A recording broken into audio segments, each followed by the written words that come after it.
Hello everyone and welcome to this insightful session on excretory products and their elimination. Today, we are diving deep into the disorders associated with our body's vital filtration system. Understanding these conditions is crucial for your NEET preparation and for grasping the complexities of human physiology.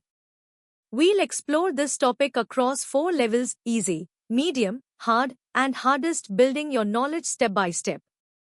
Get ready to unravel the mysteries of kidney health and disease. Let's begin our journey with the easy level, where we'll introduce some common disorders of the excretory system in a simple, understandable way. Think of it as laying the groundwork. First up, we have kidney stones, also known as renal calculi. These are hard deposits made of minerals and salts that form inside your kidneys. They're often composed of calcium oxalate, uric acid, or struvite, and can cause excruciating pain when they try to pass through the urinary tract. Next, we look at glomerulonephritis, which is an inflammation of the glomeruli.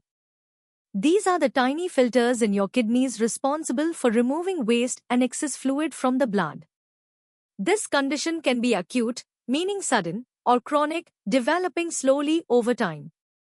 It's often triggered by infections like strep throat or certain autoimmune diseases, impacting the kidney's ability to filter effectively.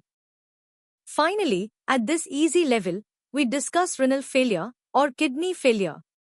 This is a serious condition where your kidneys lose their crucial ability to remove waste products and concentrate urine. Renal failure can manifest as acute, a sudden and rapid loss of function, or chronic, a gradual and long-term decline. When kidneys fail, toxic waste products accumulate in the blood, a dangerous state known as uremia. A common treatment for severe kidney failure is dialysis, an artificial process to filter the blood. Understanding these basic definitions is your first step towards mastering this topic. Now, let's test your understanding with a few practice questions based on what we've just covered. Try to recall the definitions and key points for each disorder. Good luck! Moving on to the medium level. Here, we'll delve a bit deeper into the causes, types, and basic mechanisms behind these excretory disorders. Let's take a closer look at renal calculi, or kidney stones. While calcium oxalate stones are the most common, accounting for 70 to 80% of cases, we also have uric acid, struvite, and rare cystine stones. The formation of these stones isn't random, it's influenced by factors like chronic dehydration, specific dietary habits such as high sodium or high protein intake, obesity, and underlying medical conditions like hyperparathyroidism. The fundamental mechanism involves the supersaturation of urine with these stone-forming minerals, combined with a lack of natural inhibitors, allowing crystals to form and aggregate into stones. Understanding these contributing factors is key to both prevention and treatment. Next, let's explore glomerulonephritis in more detail, focusing on its types and pathophysiology. Common types include post-streptococcal glomerulonephritis, often following a strep infection, IgA nephropathy, also known as Buerger's disease, and lupus nephritis, associated with systemic lupus erythematosus. The core issue in glomerulonephritis is immune-mediated damage. Immune complexes, which are antigen-antibody clusters, deposit in the glomeruli. This deposition triggers an inflammatory response that damages the delicate filtration barrier, leading to characteristic symptoms like hematuria, or blood in the urine, proteinuria, which is protein in the urine, widespread edema or swelling, and hypertension, or high blood pressure. Recognizing these signs and understanding their origin is vital. Now, let's differentiate between acute and chronic renal failure. Acute renal failure, or ARF, is characterized by a sudden and often reversible loss of kidney function. It can be triggered by severe dehydration, significant blood loss, certain medications, or an obstruction in the urinary flow. In contrast, chronic renal failure, or CRF, is a gradual and irreversible decline in kidney function that unfolds over months or even years. The most prevalent causes of CRF are long-standing conditions like diabetes, uncontrolled hypertension, and chronic forms of glomerulonephritis. CRF progresses through various stages, eventually reaching end-stage renal disease, or ESRD, which necessitates either dialysis or a kidney transplant. Lastly, uremia is a severe clinical condition linked to renal failure, where toxic waste products, such as urea, creatinine, and uric acid, build up in the blood. Symptoms include fatigue, nausea, muscle cramps, and can be life-threatening if left untreated. Time to practice. Here are 5 questions to solidify your understanding of the medium-level concepts we've just discussed. Think about the specific causes, types, and the differences between conditions. Go ahead and tackle them. Welcome to the hard level. Here, we'll analyze the disorders with greater depth, explore detailed mechanisms, and connect them to broader physiological theories. At the hard level, we classify renal calculi more precisely. Calcium stones, including calcium oxalate and calcium phosphate, are the most frequent. Their formation is influenced by factors like hypercalcia, hyperoxalia, and hypocytratia, and exacerbated by high sodium diets and insufficient fluid intake. Uric acid stones are linked to high protein intake, gout, and acidic urine, often managed by alkalinizing the urine. Struvite stones, composed of magnesium ammonium phosphate, are typically associated with urinary tract infections caused by urea-splitting bacteria like Proteus and can form large, complex structures known as staghorn calculi. Finally, cystine stones are rare, stemming from a genetic disorder called cystinuria, where impaired reabsorption of cystine in the renal tubules leads to its precipitation. Each type has distinct characteristics and management strategies, highlighting the complexity of kidney stone disease. Delving deeper into glomerulonephritis, its advanced pathophysiology reveals complex immune-mediated damage. Most forms involve either the deposition of circulating immune complexes, a type 3 hypersensitivity reaction seen in conditions like systemic lupus erythematosus and post-streptococcal glomerulonephritis, or the in situ formation of immune complexes, as observed in membranous nephropathy. In other cases, direct antibody attack on the glomerular basement membrane, a type 2 hypersensitivity, occurs as an anti-GBM disease. These immune reactions trigger cellular infiltration by inflammatory cells, such as neutrophils and macrophages, exacerbating damage. The consequences are severe: increased glomerular permeability, leading to protein and red blood cell leakage, a reduced glomerular filtration rate, fluid retention, and systemic hypertension. Chronic inflammation ultimately leads to glomerulosclerosis, which is irreversible scarring of the glomeruli. Understanding these immunological underpinnings is crucial for advanced diagnosis and targeted therapies. Let's compare acute kidney injury, or AKI, and chronic kidney disease, or CKD. AKI represents a rapid, often reversible, decline in GFR, classified by Reifel criteria. It can be prerenal, reduced blood flow, intrinsic, direct kidney damage, or postrenal, obstruction.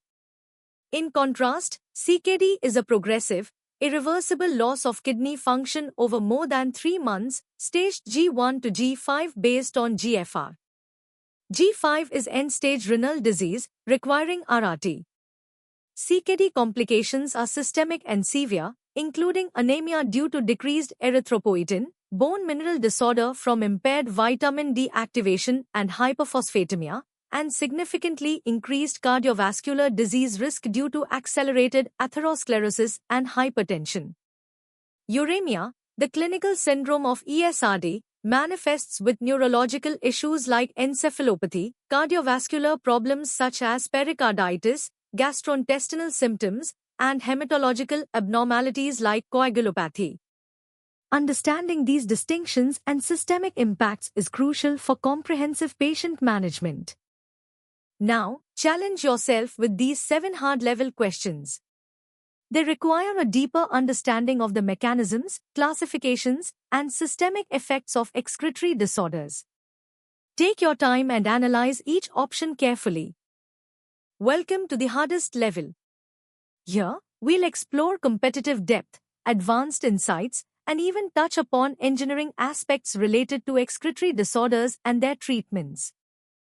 At this advanced level, let's dissect the etiology and pathogenesis of renal calculi. Stone formation is a complex interplay of genetic predisposition, with mutations in genes like SLC26A1 affecting oxalate transport or CLCN5 causing dense disease, and environmental factors such as climate-induced dehydration. Metabolic derangements are crucial, including hypercalcia from hyperparathyroidism, hyperoxalia from dietary or genetic causes, and hypocytratia. Urinary pH plays a pivotal role. Acidic urine favors uric acid and cystine stones, while alkaline urine promotes calcium phosphate and struvite stones. Critically, a deficiency in natural inhibitors like citrate, pyrophosphate, nephrocalcin, and osteopontin allows crystals to aggregate. This multifactorial understanding is essential for targeted prevention and management strategies, moving beyond simple dietary advice to a personalized approach based on the specific stone type and underlying metabolic profile. Let's dive into the engineering and biological aspects of renal replacement therapies. Hemodialysis involves pumping blood through an artificial kidney, or dialyzer, a device with semi-permeable membranes. Waste products and excess fluid move from the blood to a specially formulated dialysis fluid via diffusion and ultrafiltration. The engineering challenge lies in designing membranes with optimal surface area and pore size for efficient solute clearance, managing blood flow dynamics, and precisely controlling dialysate composition. Vascular access, typically an arteriovenous fistula, is a crucial surgical component. Peritoneal dialysis, in contrast, uses the patient's own peritoneal membrane as a natural filter. Dialysis fluid is introduced into the peritoneal cavity, and waste diffuses from peritoneal capillaries into the fluid. While less efficient than hemodialysis, it offers greater patient flexibility. Here, engineering focuses on the biocompatibility of the dialysate and the design of indwelling catheters to minimize infection risks. Both modalities represent sophisticated bioengineering solutions to kidney failure. Now, let's explore the intricate immunological basis of glomerulonephritis and its diverse clinical syndromes. Many forms are immune complex mediated, where circulating antigen-antibody complexes, such as those in systemic lupus erythematosus or post-streptococcal infection, deposit in the glomeruli.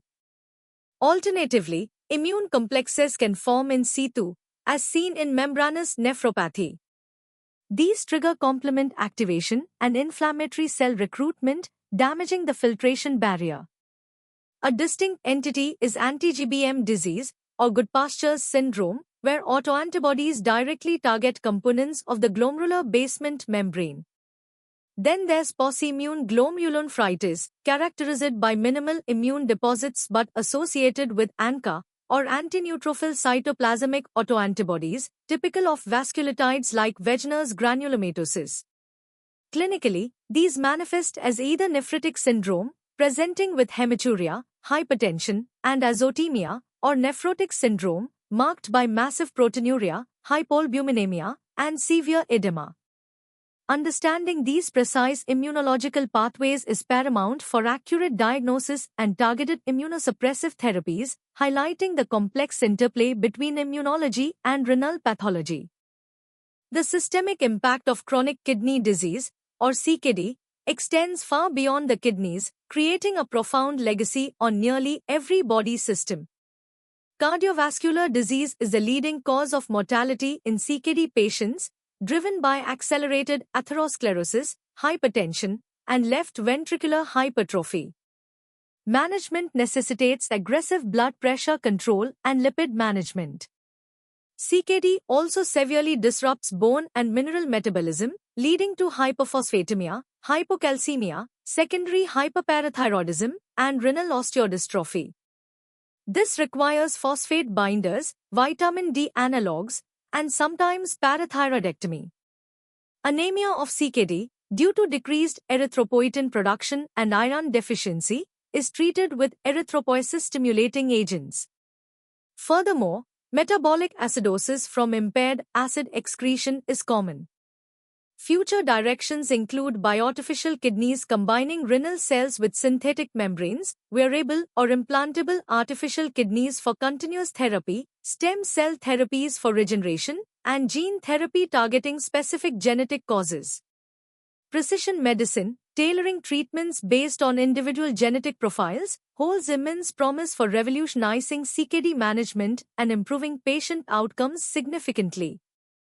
Alright, let's tackle the first 5 challenging questions at the hardest level. These questions require a comprehensive understanding of the complex mechanisms, advanced classifications, and interconnected systemic effects of excretory disorders. Analyze each option carefully, recalling the detailed information we've covered. Good luck! Now, for the final 5 questions at the hardest level. These will test your deepest understanding of excretory disorders, including advanced treatments, emerging therapies, and the intricate physiological and engineering principles involved. Apply all your knowledge and critical thinking. You've got this! And that brings us to the end of our in-depth exploration of excretory disorders. We hope this journey, from the basics to the most complex aspects, has been incredibly enriching for your NEET preparation. For more such comprehensive and engaging content, make sure to visit synapse.omaps.in. Don't forget to like this video, share it with your friends, and subscribe to our channel for continuous learning. Keep striving for excellence, and we'll see you in the next session.